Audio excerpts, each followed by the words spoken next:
Capítulo 64. Para que mi lengua te cante y no tenga yo pena, Señor, Dios mío, yo te alabaré eternamente. Salmo 29:13. Temporada en Medellín. Mi salud no mejoró en el nuevo clima del llano, y por consejo y prescripción del médico fui a Medellín. Ya la carretera entre esta ciudad y Antioquia estaba casi terminada, y por consiguiente el viaje ya era factible, pues el aumento de grasa, ya desde que llegué a Antioquia, no volvió a permitirme montar a caballo.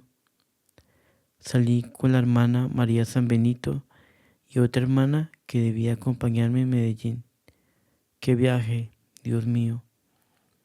Con fiebre y debiendo caminar partes a pie, porque aún faltaban puentes y trayectos en la carretera, con transbordos difíciles y sin poderme mover.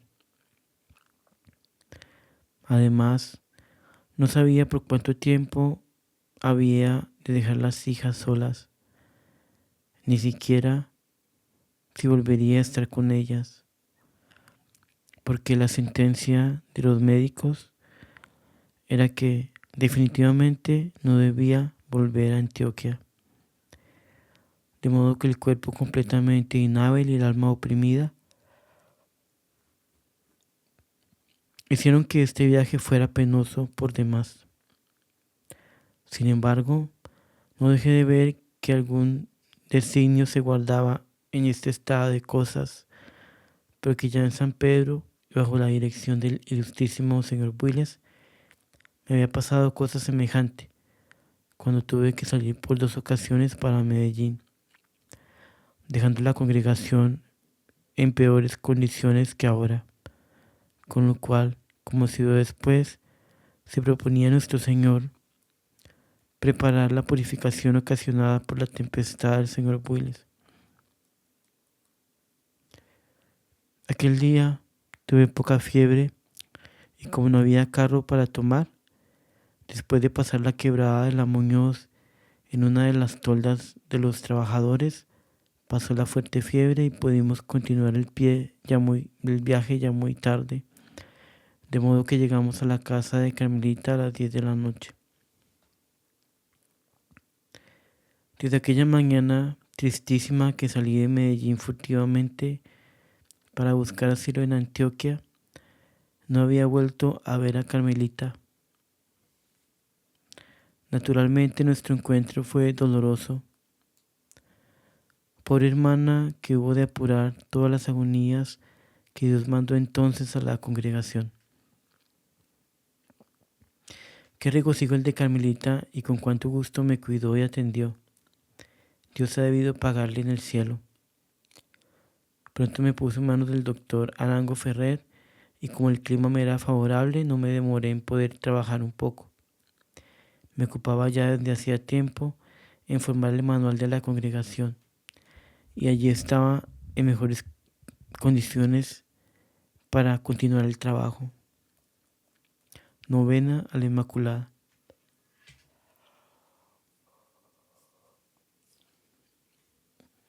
Puse manos a la obra y comencé por hacer la novena de María Inmaculada. Había ya hecho otras de santos patronos, pero esta me infundía un poco de temor para hacerla. El hecho de hablar de cosa tan grande y, debo confesar, hubiera buscado a quien la hiciera, si no hubiera visto y oído las instancias de las hermanas para que se las hiciera muy calcada en el espíritu de la congregación. Es que lo bello, lo grande, lo amabilísimo de María me infundía algo como de sección al considerar lo mal que pudiera yo decir de ella. Verdad que me parecía menos difícil escribir de Dios que de ella. No me explico el por qué, pero es un hecho que algo de respeto y de pavor me retenía. Pero al fin emprendí a hacer algo. Un día después de escribir un rato, Llamé a Carmelita y la hermana que me acompañaba, que era la de la Sagrada Pasión, para leerles algo, a ver cómo lo sentían ellas y cómo por Roma les dije: oigan, a ver qué tantas herejías habré escrito de mi madre. Con mucha atención se acercaron ellas a oír y les leí el quinto día. Mas cuando llegué a leer estas palabras: por eso María es madre de Jesús, que todas las madres lo son de sus hijos, noté que ellas se asustaban y oí una voz de admiración o susto largo y con medio de sorpresa y rechazo. Interrumpí y mirándoles les dije: ¿y cómo les parece esto malo? ¿Les parece herejía? No, me contestaron muy sorprendidas. No, es que mientras su reverencia leía estas palabras, de aquí de este punto que queda entre las tres, salió esa voz de sorpresa y de susto. De modo que del puro suelo salió aquella voz prolongada que decía: if, más o menos. Por eso María es más madre de Jesús, que todas las madres lo son de sus hijos.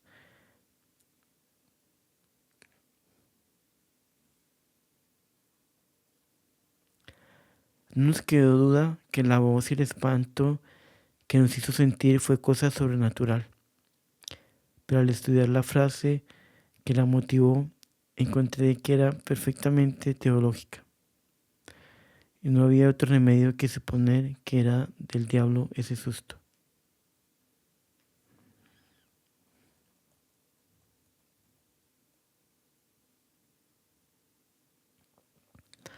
Más tarde, 4 años por lo menos después de esto, cuando se imprimió el manual, quedó confirmado el odio del diablo a esta verdad, porque aunque las impresoras estaban bien enteradas del hecho, dejaron pasar la frase esa y se lo saltaron sin advertirlo.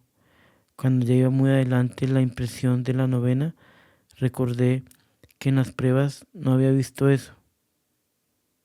Y al examinar lo hecho, vimos con sorpresa que nadie había advertido la falta de esta frase. No obstante, ser 3 o 4 las personas que corregíamos y quedar mala hilación de la frase con la supresión de aquella. Por supuesto que a pesar de tener que perder una tirada no pequeña, la repetimos con el fin de no suprimir aquello que tanta inquina provocaba al enemigo de María. Y aunque en esta ocasión la máquina de la imprenta tuvo alguna dificultad, para la cual apelamos al agua bendita, y salió la frase que sin duda algún mal va a hacerle al enemigo en nuestro manual. Y no es la única manifestación de odio a dicho manual que da el diablo, sino que también, al comenzar a imprimirlo por varias veces, se obstinó la máquina en no imprimirlo. Y si se trataba de tirar otra cosa cualquiera, imprimía muy bien. Y ni la primera página quería imprimir si se trataba del manual. Hubo necesidad de hacer bendecir la máquina la primera vez, y en la segunda hubo que llamar a un sacerdote para que le hiciera un exorcismo, con lo cual quedó imprimiendo cual si nunca hubiera tenido novedad. Qué miserable es el diablo en sus recursos y cuán fácilmente lo espanta la Iglesia con sus medios tan débiles en apariencia. Cuántos prodigios hemos visto con la sola agua bendita. Entonces tenía Carmelita muy levantado el culto a Santa Teresita en la casa.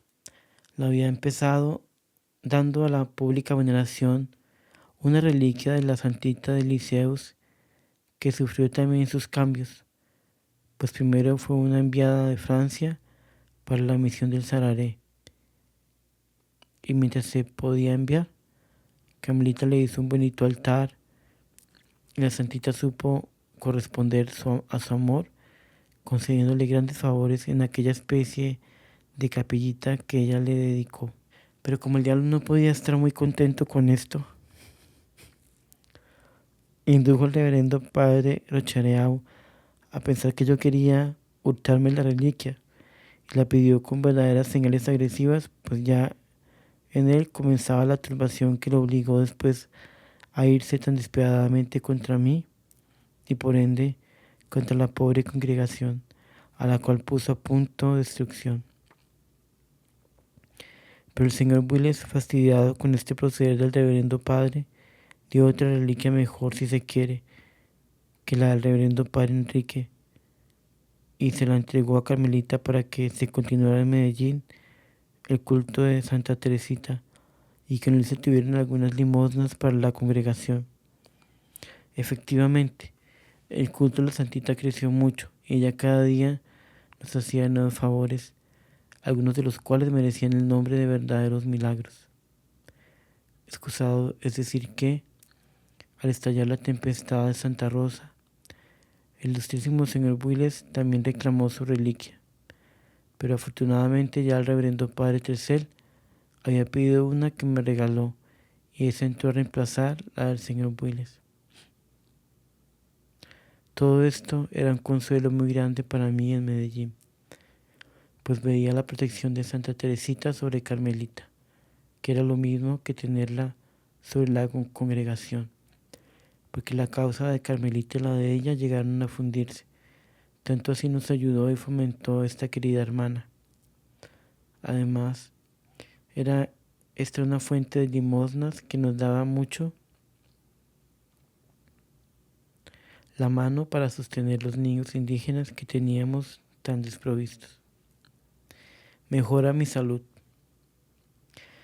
Además, mi salud fue mejorando y pude estar dando vueltecitas a Antioquia.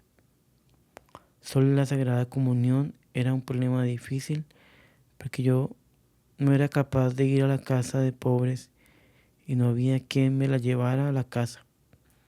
Carmelita, en su afán de complacerme, de que no me faltara nada, me propuso alquilar la casa en la avenida Echeverry que ocupábamos y que buscáramos otra cerca de una iglesia.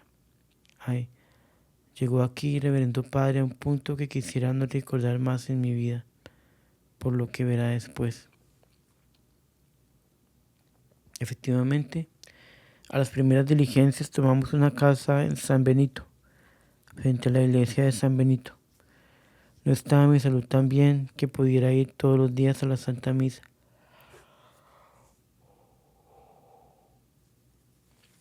Pero un reverendo padre franciscano me llevaba todos los días a la Sagrada Comunión. Los primeros días después de pasada a esa casa, gozando de la cercanía del Santísimo Sacramento y con la Sagrada Comunión todos los días, estuvo sintiendo mi alma como una nueva atmósfera de la cual no había disfrutado hacía mucho tiempo. Pude organizar mis actos de comunidad, los pocos que entraban en mi propósito entonces, porque el tiempecito de fuercecitas que tenía lo empleaba en escribir algo para el manual. Fue entonces cuando hice la novena de Santa Teresita.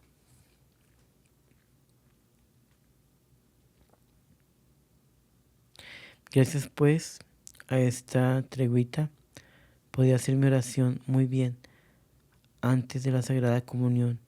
En ella Dios me concede luces muy especiales, como algunas que voy a referir.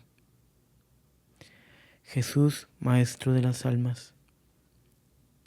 Una de ellas es la que llamo Jesús, Maestro de las Almas. Este título, por demás conocido, me pareció nuevo aquella mañana al sentir que dentro de mi alma el conocimiento, luz clara de este divino magisterio de Jesús se formaba en mí. Abarcaba este conocimiento como en uno solo todos los conocimientos que Jesús posee. Veía con mucha claridad algo como la inmensa ciencia beatífica que le suministra su divinidad. Mas esta como un globo indivisible y comprendía que en esta ciencia no hay relaciones de ninguna clase, ni sucesiones, ni nada de lo que en la ciencia de la tierra nos hace trabajar para abarcarla, sino como un todo sin partes, como una luz que ilumina sin obstáculos, ni antecedentes ni consecuentes. No sé decir pues lo que esto es, ni lo que ello hacía en mi alma. Pero a esa ciencia se unía en el alma de Jesús la ciencia infusa que le correspondía como gracia inherente a su encarnación, como gracia correspondiente a su santidad como hombre. Esta ciencia, un poco más al alcance del humano, me deslumbraba, pero no me producía esa especie de anonadamiento que me producía la primera. A esto se unía el arsenal de ciencia experimental que Jesús tenía como hombre y naturalmente la figura de Jesús como maestro de las almas se me volvía cada vez más grande y majestuosa sin que pudiera darme cuenta de esta soberanía, sino así como de una luz que pasa y deja una noticia vaga y amorosa de su brillo e intensidad. ¿Qué son estas cosas, amado Padre mío? Meras palabras, ¿no es verdad? Pero palabras que no dicen tampoco de lo que se siente. Para expresar estas cosas se necesita tener a la mano algo que no está en estos diccionarios de la tierra, pero digo lo que puedo. ¿Y cuál es la fórmula pedagógica de Jesús como maestro de las almas? No dejó él de hacérmelo conocer en aquella luz que me inundaba y encendía. Se me presentó como un gran lago de aguas podridas, fétidas y malsanas, grande, rodeado de unos fangos pútridos también y muchas suciedades parecidas a gusanos, reptiles en descomposición, pero sin forma determinada.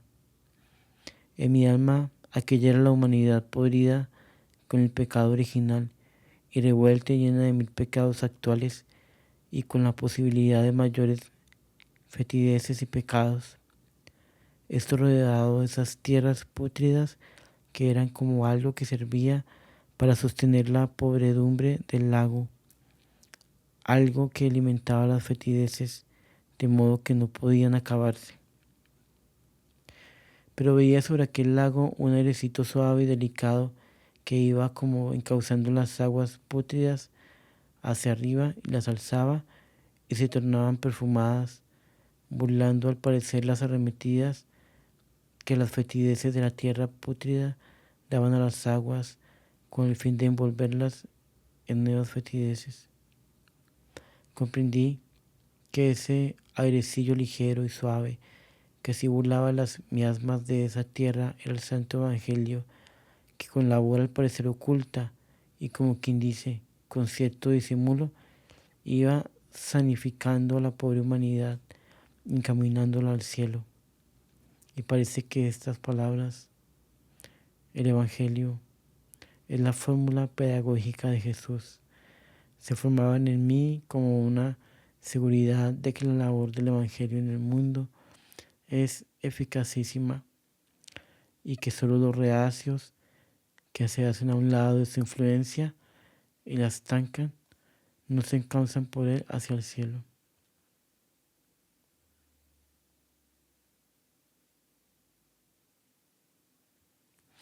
No sé esta luz y estas representaciones que tanta vida daban a mi alma y que tanto la encendían. No sé, repito, si tocaron mucho la imaginación y fueron en mucha parte impresas en el entendimiento, porque la idea primaba sobre la representación material. Quizás se imprimirían en ambas partes. Por los efectos que dejaron en mi alma, comprendo que fueron de origen sobrenatural y además aquellas palabras, el Evangelio es la fórmula pedagógica de Jesús. Le dio a mi alma mucha paz y grande amor al magisterio de Jesús en la Sagrada Eucaristía y en la predicación. También hizo crecer en mi alma el amor al Santo Evangelio. ¿Y qué medita en ese camino que el Evangelio sigue para plantar en el alma su espíritu, a pesar del espíritu rebelde propio de la naturaleza caída del hombre? Es admirable. Además, La belleza como obra, la gracia que el mismo Evangelio trae consigo es maravillosa. Mi confianza desde entonces ha crecido y se ha formado en mi alma cierta seguridad de que la acción del Santo Evangelio es mayor en el mundo que lo que nosotros podemos ver y entender. Oh pedagogía de tan sublime y bella. Ella es la que convierte a los pequeños y levanta a los caídos. Es la que purifica al pecador humillado y alza las fuerzas del amor en los justos. Oh Santo Evangelio, fórmula pedagógica de mi gran Maestro, cuánto os amo y cómo quisiera llevarte como antorcha sagrada a los últimos rincones del mundo. Y pero, Dios mío, cuánta impotencia. Con estas luces y gracias quería Dios sin duda prepararme para una de las penas mayores que he tenido en mi vida y que referiré después. En esta época también me dio el Señor a conocer que le agradaría que las misioneras hicieran sus visitas al Santísimo Sacramento, uniéndose a Él en las mismas ocupaciones que Él tiene en la Sagrada Eucaristía. Visita al Santísimo Sacramento. En un momento que puede hurtarme para ir a la iglesia, estando delante del Santísimo me sentí fuertemente impresionada con la presencia real y con la imaginación. Entré al sagrario. Levanté la tapa del sagrado copón y con un ímpetu amoroso muy grande destapé un beso a la primera forma que la imaginación me presentó. Con este beso quise, sin que lo hubiera pensado antes, traspasar todo mi ser al de Jesús, y al verme hecha una sola cosa con Él, tuve un dolor profundo de las almas que se pierden y le di un profundo suspiro.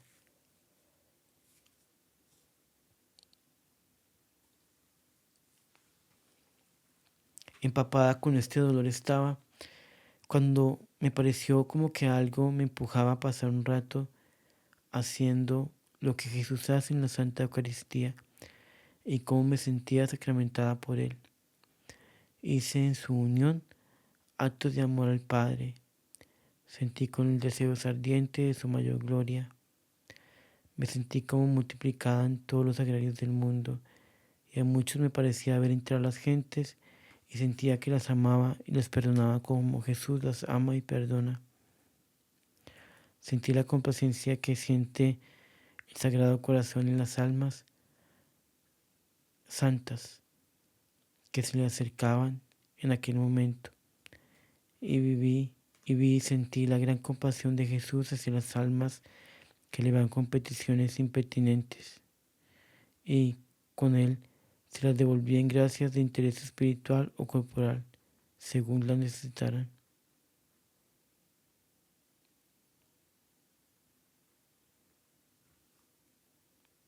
En una palabra, amé con Jesús a todos los hombres como con un amor que antes entonces no se me había ocurrido. Tuve gran deseo del perdón de los pecados de todos los hombres y sentía como si salieran esos perdones del mismo corazón de Jesús, dejándose sentir al mío la misma generosidad. En fin, gasté un espacio bastante de tiempo pensando, amando, hablando, perdonando y orando como Jesús y sintiéndome sacramentada con Él.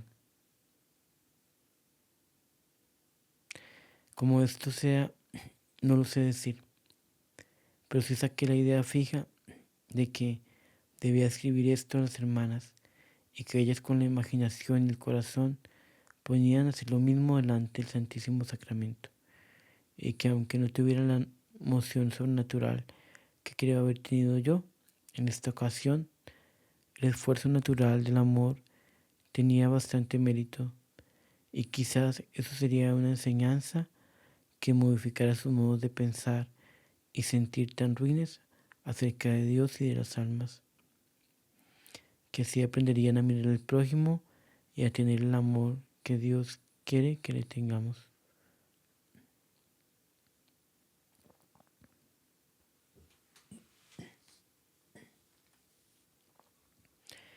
Salí de allí y como había salido de la casa furtivamente, porque Carmelita no me dejaba salir porque creía que me hacía daño, al volverla encontré muy molesta y me riñó con bastante fuerza, pero mi alma estaba como inundada de la gracia que había recibido en ese caso del regaño, mas recibí nueva orden de no moverme. Mi pobre hermana me quería mucho y era verdaderamente exagerada en sus cuidados por mi salud. Dios la haya recompensado en la gloria.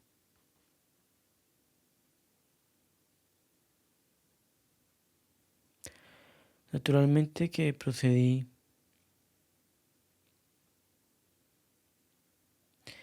a escribir a Antioquia algo que inclinara a las hermanas a estar manera de visitar al Señor en su sagrada Eucaristía. Y les mandé la idea en lo que llamamos fruta y que procuro enviarles en las cartas casi siempre. ¿Y cómo le tocó esto a la Madre San José, que se ha encargado muy espontáneamente de hacer llegar a todas las hijas estas frutas que han ido infiltrándoles algún espíritu? Ella inmediatamente la transmitió y pronto las higuitas visitaban así por esta clase de unión, con lo cual se enfervorizaron no poco. Ahora he introducido ese método de visitas en el manual a fin de obedecer a Dios su inspiración, pues ha sido aprobada por mi director de espíritu. ¿Cómo entiendo la caridad?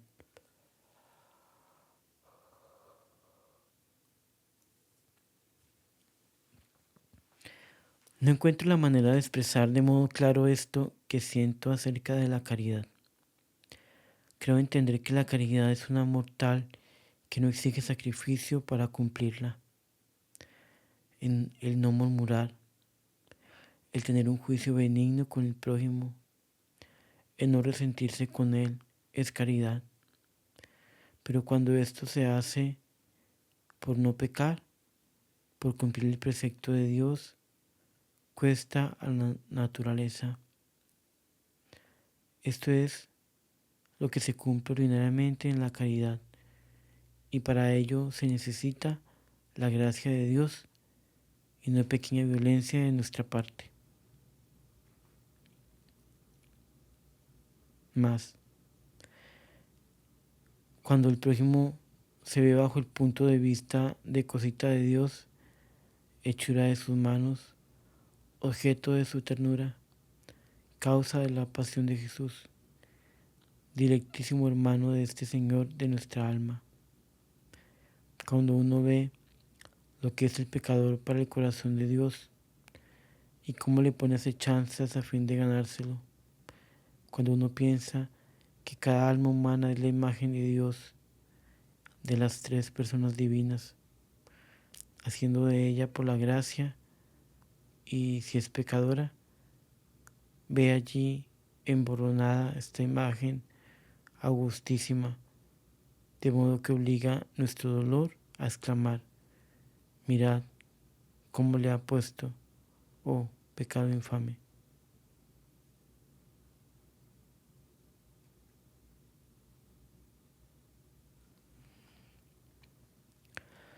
Cuando así se mira al prójimo y prescindiendo de simpatías y relaciones naturales, llamamos tal este prisma de lo que él es para Dios y respecto de Dios. Entonces la caridad es dulcísima y no impone sacrificios. El sacrificio está entonces en lo contrario, en ver al pobre pecador menospreciado de todos y caminando a su propia ruina.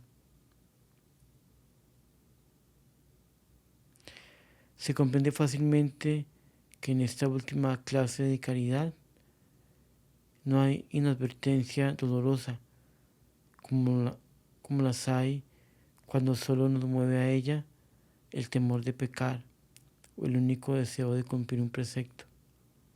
Entonces, cualquier cosilla que toque al prójimo en un pelo nos duele como instintivamente.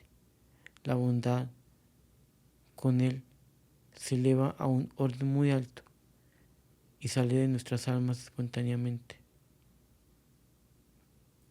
Entonces podremos decir como San Pablo: ¿Quién llorará sin que yo llore con él? Ni quién estará enfermo sin que yo enferme. Este amor del prójimo, que en alguna manera se confunde con el de Dios en el alma, es tierno, es delicado y no sufre intermitencias como la caridad cumplida por la fuerza de una prohibición. No sé si habré dado la idea tal como la tengo, pero es esto tan perfecto y tan digno de Dios que causa pena el de que existen tan corto número de almas en el mundo. Antecedentes de mi viaje a Roma.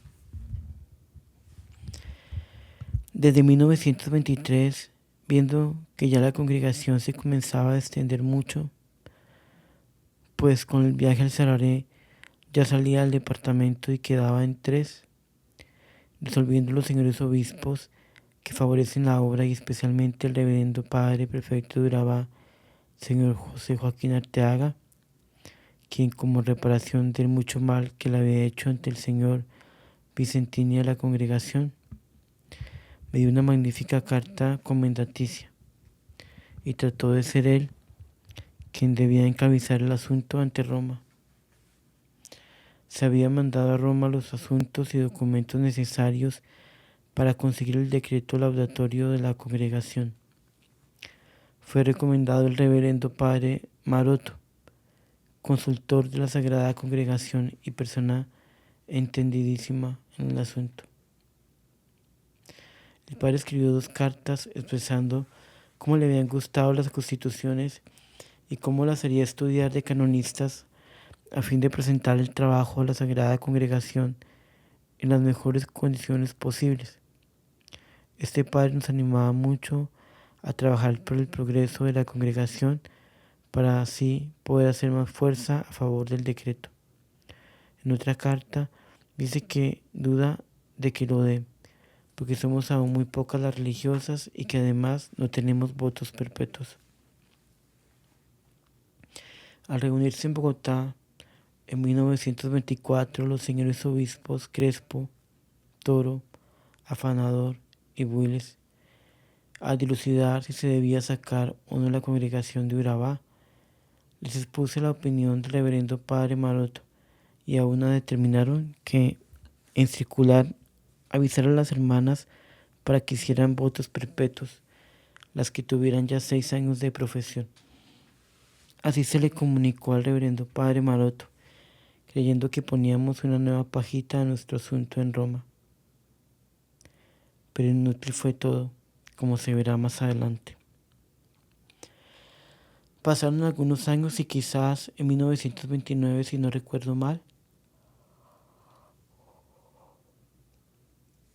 se presentó el ilustrísimo señor Toro, ya obispo de nuestra casa generalicia en Roma, a solicitar lo que había de nuestro asunto y con gran sorpresa oyó del reverendo padre Maroto esto. Yo no sé nada de esa congregación. Tal vez he visto un cuadernito que habla de ella, pero no constituciones ni nada serio.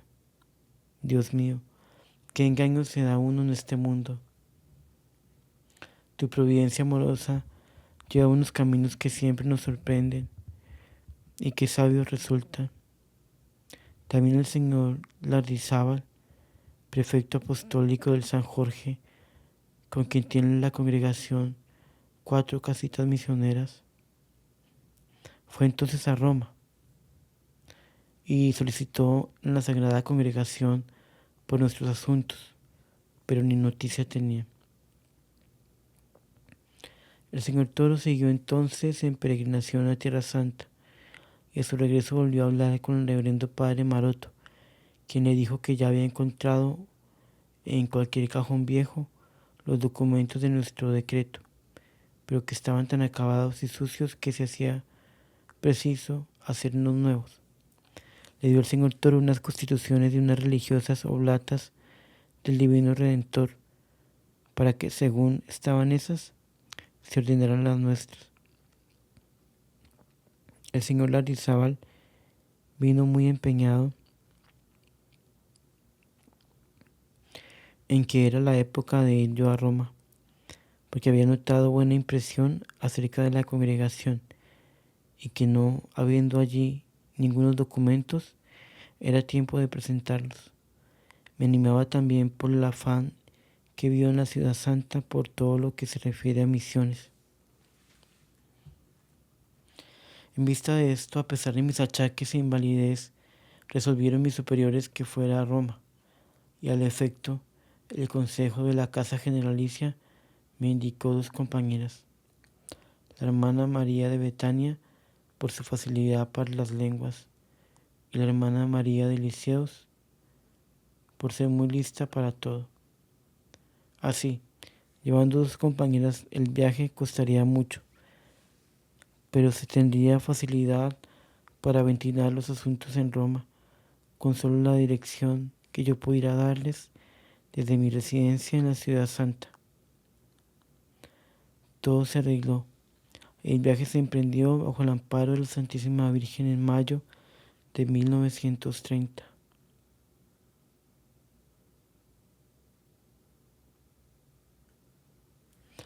Dejé encargada del gobierno de la congregación a la reverenda Madre María de San José, que era mi asistenta.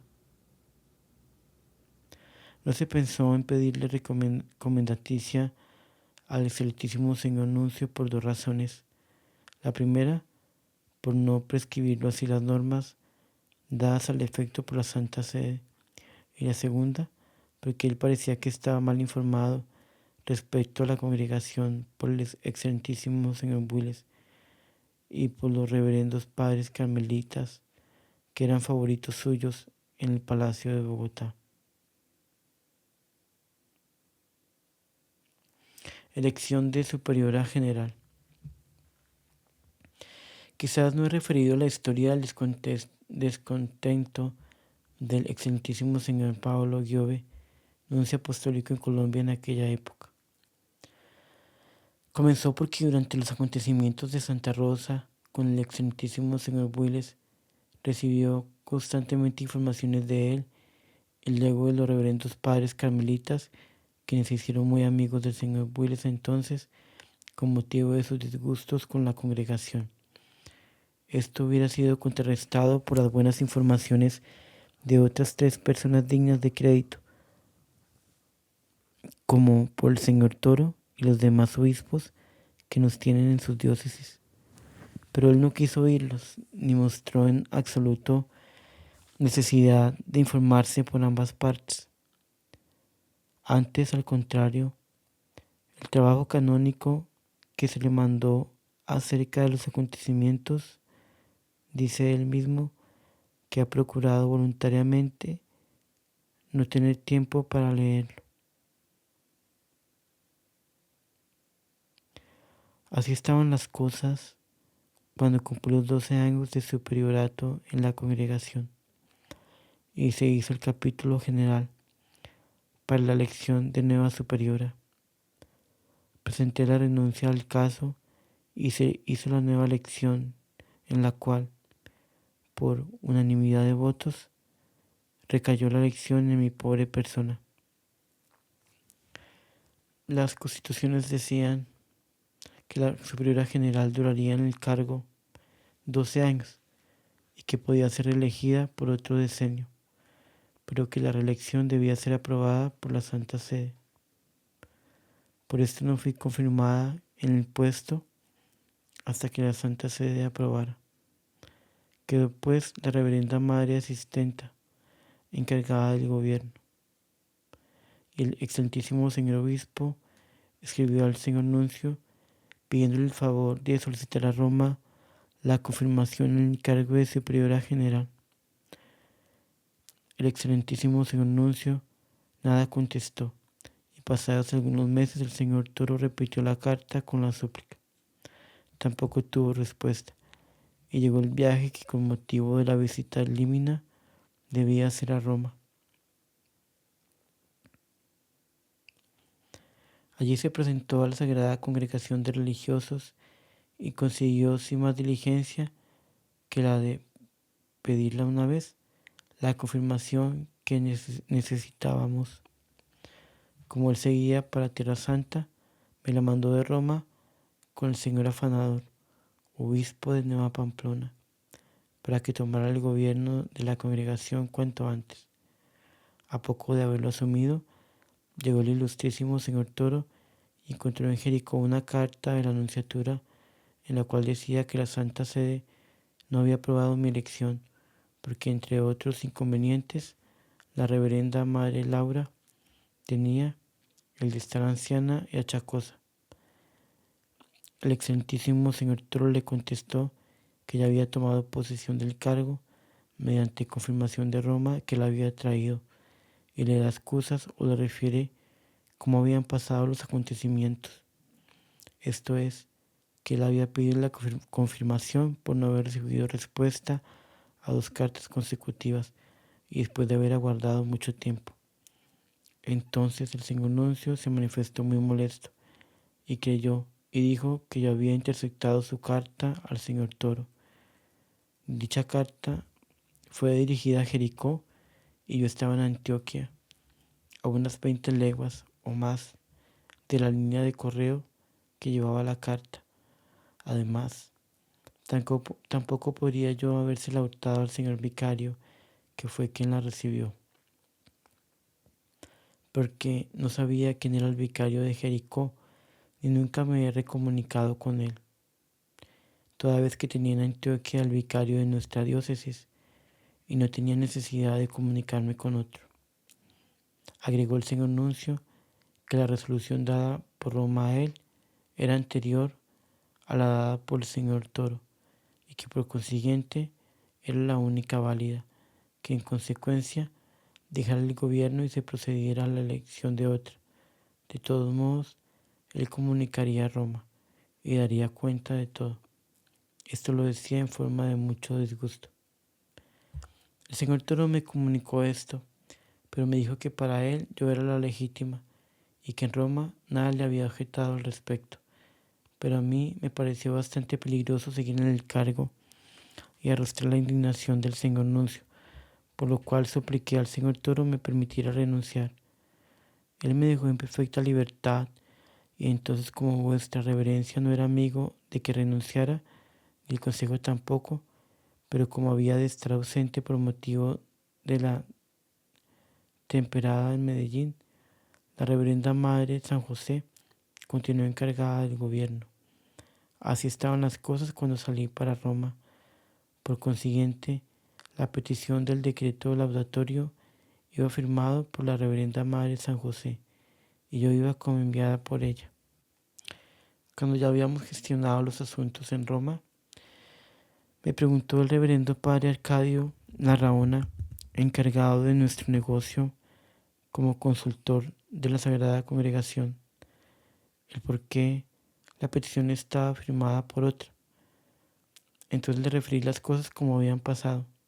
Él me dijo, así me explicó una carta que salió de la Sagrada Congregación desde julio, era este noviembre, y que el nuncio debió hacer llegar a la casa generalicia de sus reverencias, diciendo que la confirmación dada al señor Toro era la válida. Claro que los consultores no nos hemos podido explicar cómo fue que se hizo eso, cuando según los cánones lo válido era lo dicho al señor nuncio, en la cual sin duda se había quejado de las distintas resoluciones dadas por la Sagrada Congregación.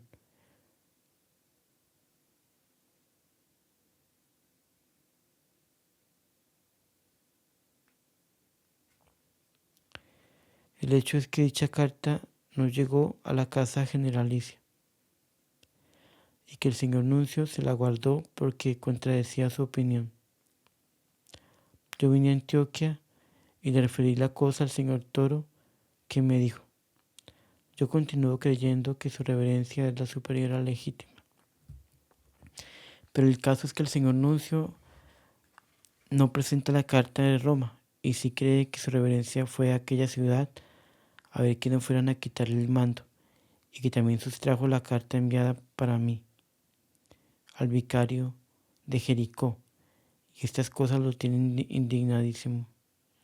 y no le he visto que reaccione siquiera medianamente con la congregación, sino en el caso de que su caridad renuncie. Pero yo lo dejo a su conciencia, porque puede ser que su reverencia todavía deba seguir con el gobierno a fin de cimentar la obra como se debe, y no quiero asumir responsabilidades. En vista de esto, hablé con vuestra reverencia, Padre mío, y vi que opinaba que no debía renunciar, pues aún dudaba que ni por esto se calmaría el ánimo torcido del excelentísimo señor Nuncio, y que sería inútil mi renuncia. Hablé también con el consejo y estaban firme en la misma opinión que vuestra reverencia. Sin embargo, continué creyendo que debía renunciar a fin de hacer cuanto estuviera de nuestra parte para calmar la nunciatura. Además, era cosa que contribuía a callar a los enemigos, quienes han tenido siempre la idea de que no quería largar el gobierno porque no me someto a nadie y que de todos modos había de estar mandando. Esta precisamente era uno de los motivos que hacía a las hermanas repugnante mi renuncia, porque decían ellas que era tanto como darles la razón y el triunfo de los enemigos de mi pobre persona. Entonces la reflexión que les hice de que darles ese triunfo a los enemigos era de mucha conveniencia, porque se calmaban siquiera por algún tiempo, y que además, si en este sexenio no ejercía el gobierno, como era verdad que no lo había ejercido así, en caso de que en el próximo capítulo general viera que todavía la congregación debía recibir mi influencia como superiora, podrían elegirme. Entonces ya quizás en esos 6 años se habría formado mejor alguna de las hermanas y me dejarían en paz, eligiéndola a ella. Verdaderamente en mi interior, aunque deseaba dejar el cargo y reposar un poco sin mandar y ejercitándome en la querida obediencia, antes de morir, siquiera un tiempecito, en mi interior, digo, está clara la idea de que mientras el espíritu no esté perfectamente desarrollado y algunas hermanas lo posean en toda su intensidad, y mientras que no tengan los libros todos en los cuales puedan verlo como una realidad, debo ayudar a la obra así con la autoridad, o por lo menos muy libre, para ejercer esa influencia y acabar de darles a mis hijas lo que Dios ha dado para ellas. Así lo he confesado siempre, como bien lo sabe vuestra reverencia, pero también las otras razones son de mucha fuerza y verdaderamente la hicieron en el ánimo de vuestra reverencia y de las hermanas del consejo, con lo cual convinieron en mi renuncia. Recuerdo, Padre mío, que aún así no dejaron comprender mucho gusto en ello, pero por encima de eso pasé yo para ver de calmar al señor Nuncio.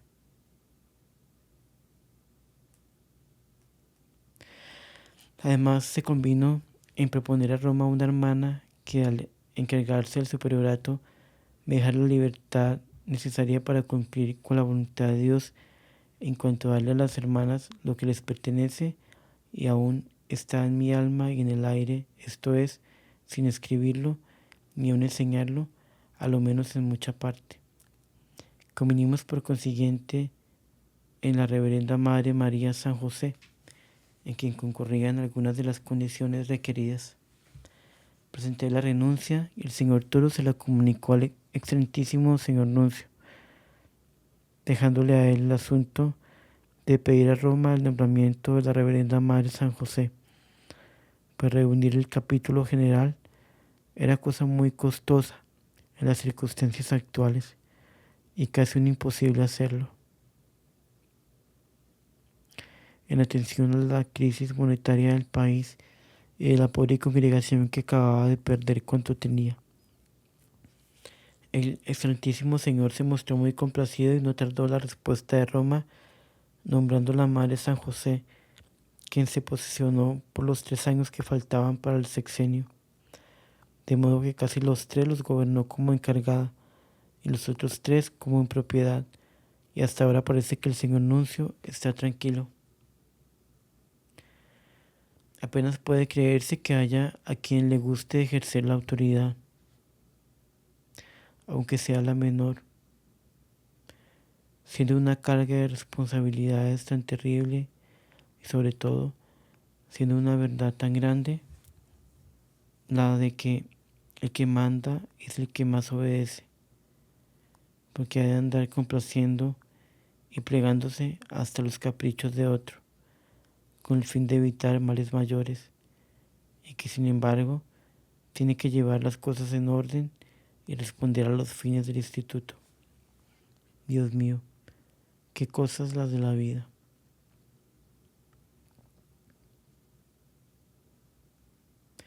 Dentro de mí tengo que si no fuéramos los hombres y la soberbia y el deseo de honores los que nos pusieran tontos, no habría quien voluntariamente asumiera los tales cargos de autoridad.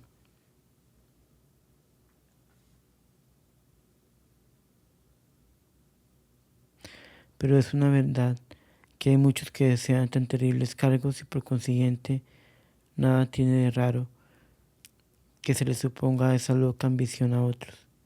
Además, muchas veces no será ambición de mando lo que guía, sino el deseo de hacer el bien y de dar el don que se ha recibido, y entonces no tiene por qué vulnerarse el proceder de algunos.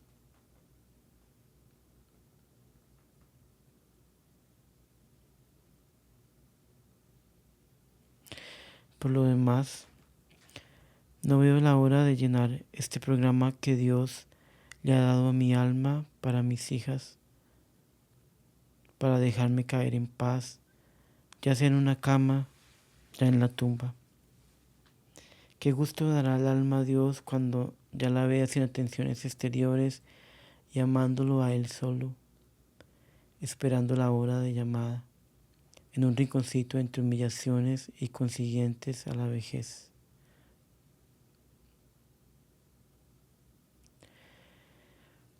A muchos religiosos les he oído decir que piden a Dios para que los libre de llegar a ser carga para la comunidad por la vejez o por la enfermedad larga, pero jamás me he resuelto a desear evadirme de un estado de tanto rendimiento delante de Dios, porque me parece más apetecible para morir y caer enseguida en los brazos de Dios, rejuvenecida por el mérito de la vejez y de la enfermedad.